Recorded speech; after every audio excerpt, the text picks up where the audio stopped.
पड़ेगा कि जो इलेक्शन आने वाला है इसके अंदर इस अंधेरे को और गहरा करना है, या फिर इस शहर को नए लोगों के, मुखलिस लोगों के हाथ में देना है।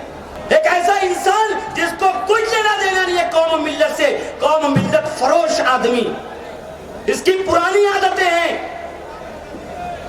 इस शहर को फैसला करना पड़ेगा कि ये जो गलती असेंबली इलेक्शन में हुई और 162 वोटों की जिल्लत आमेज फतेह के साथ जो आदमी नुमाइंदा बना है वो अपनी हरकतों को बदलने के। अस्सलाम वालेकुम वरहमतुल्लाहि वबरकातुहू। बिस्मिल्लाहिर्रहमानिर्रहीम।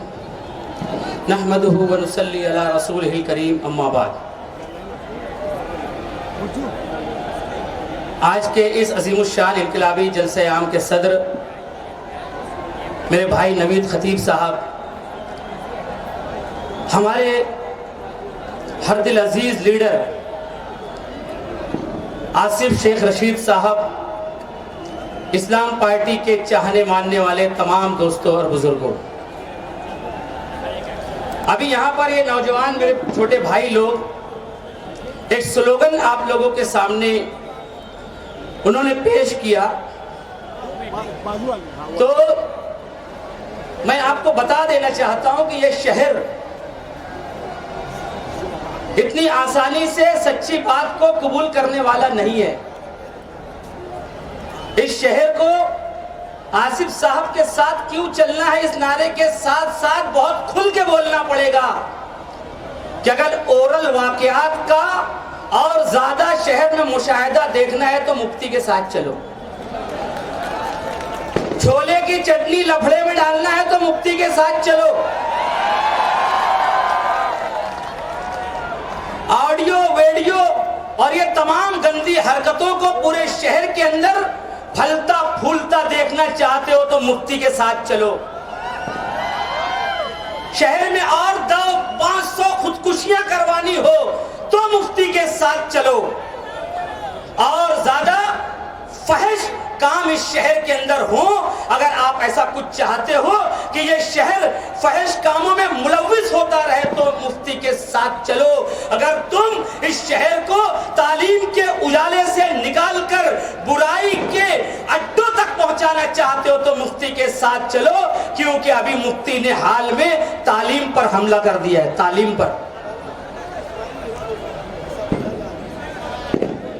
वाकई सही बात है। मेरे दोस्त जुनैद भाई ने कहा कि पूरा बोलो मुफ्ती मोहम्मद इस्माइल कासमी, ताकि फर्द जुर्म और चार्ज शीट मुकम्मल हो जाए, कोई कहीं गलत फहमी में मुब्तला ना रहे। शायर ने कहा था कि इल्म इंसान को इंसान बना देता है, इल्म बेमाया को सुल्तान बना देता है। इल्म अल्लाह जिसे दे उसे ईमान भी दे, वरना ये वो है जो शैतान बना देता है।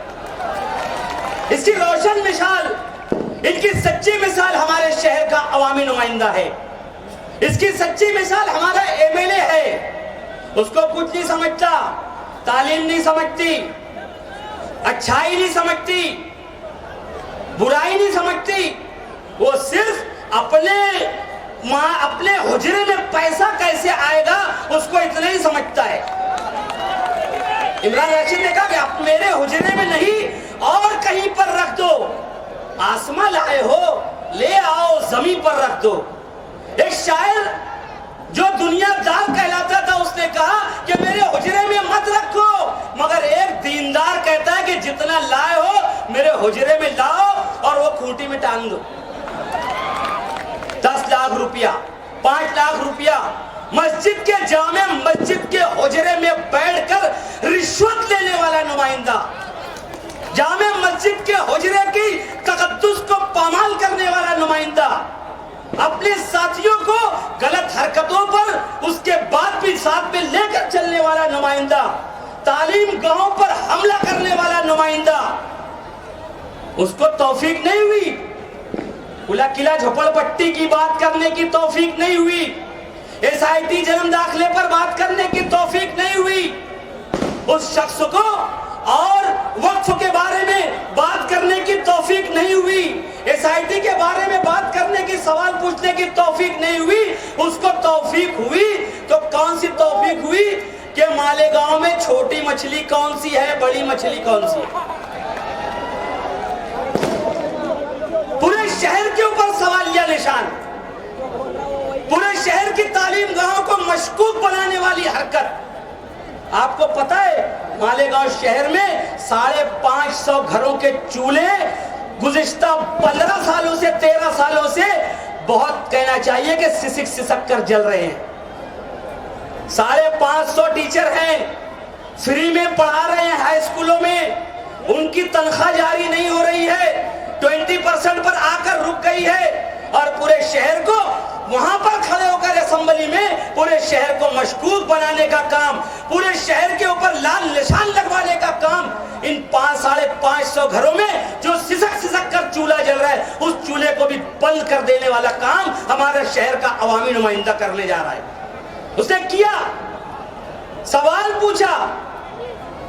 जाहिर सी बात है हम किसी गलत काम के साथ नहीं है, जो गलत करेगा वो भरेगा, हम किसी की हिमायत नहीं करते, मगर नादान की दोस्ती जी का जंजाल है।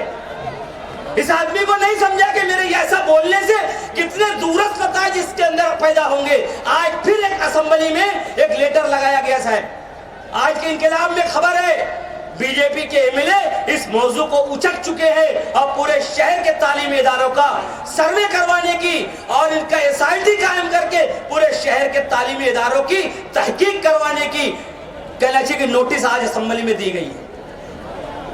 इनको सवाल नहीं करना चाहिए वहां पर कि इनका पगार कब चालू होगा, इनको सवाल नहीं करना चाहिए कि एसआईटी की मुद्दत खत्म हो गई है, कितने रोहिंग्या मुसलमान पकड़े गए मुसलमान मालेगांव में, बताओ।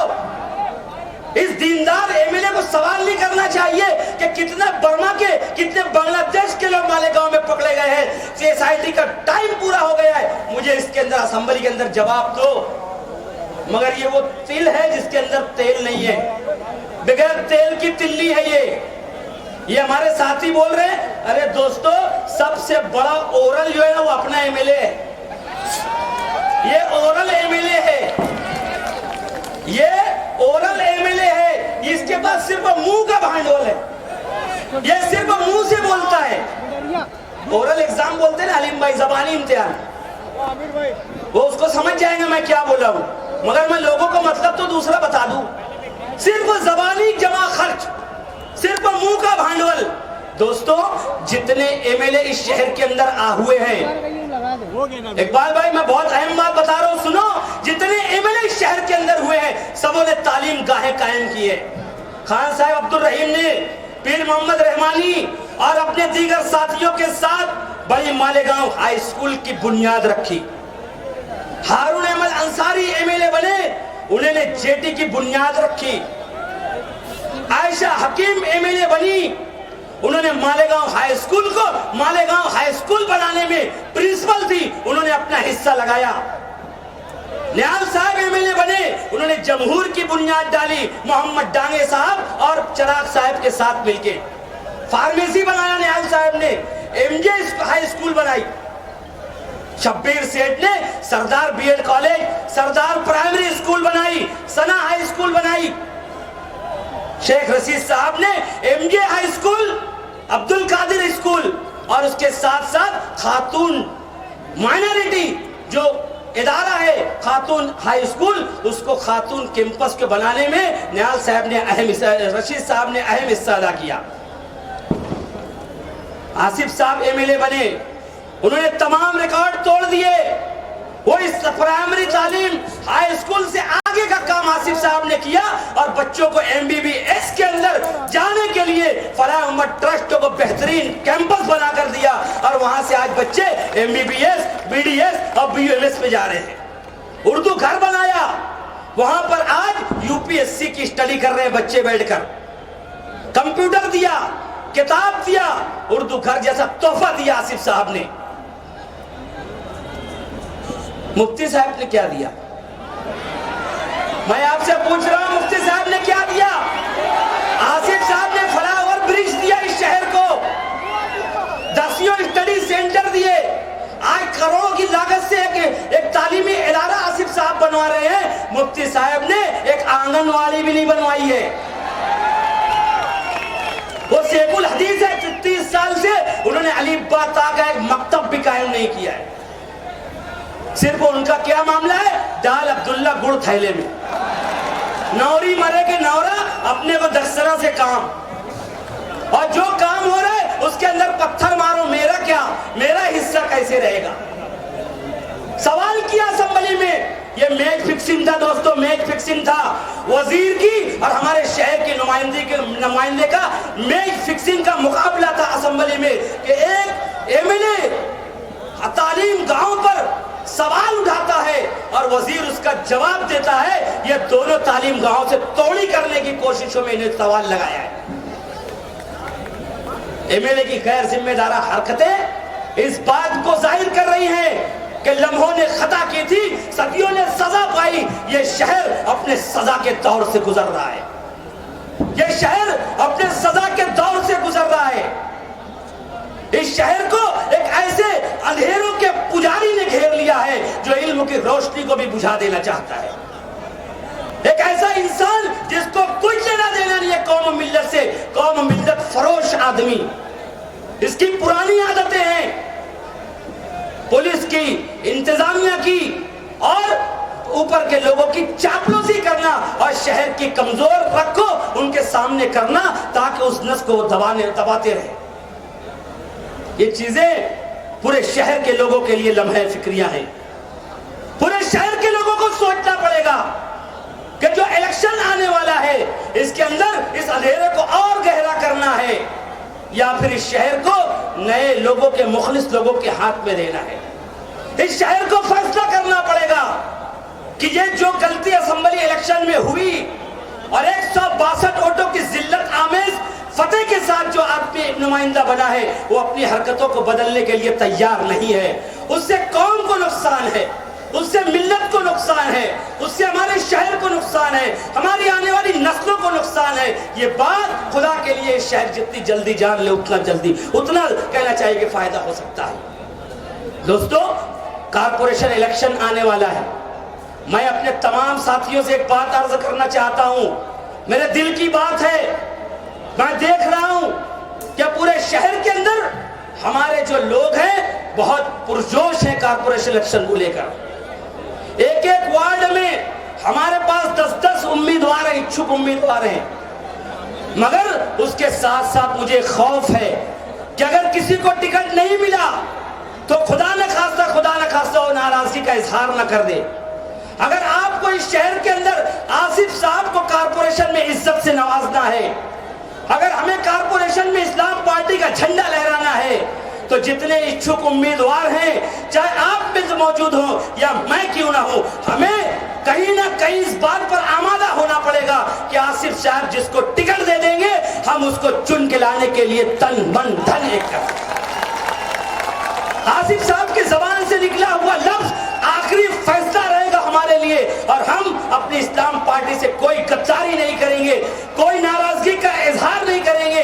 हमें टिकट मिला भी तो इस्लाम पार्टी का झंडा लहराएंगे, कारपोरेशन में टिकट नहीं भी मिला तो भी आसिफ साहब के कांधे से कांधा मिलाकर हम खड़े रहेंगे। सब रास्ते मकसद से, मोहब्बत के भरोसे मंजिल को पहुंच जाते हैं। हिम्मत के भरोसे, इखलास और सदाकत से किया जाए तो हर काम हो जाता है अल्लाह की नुसरत के भरोसे।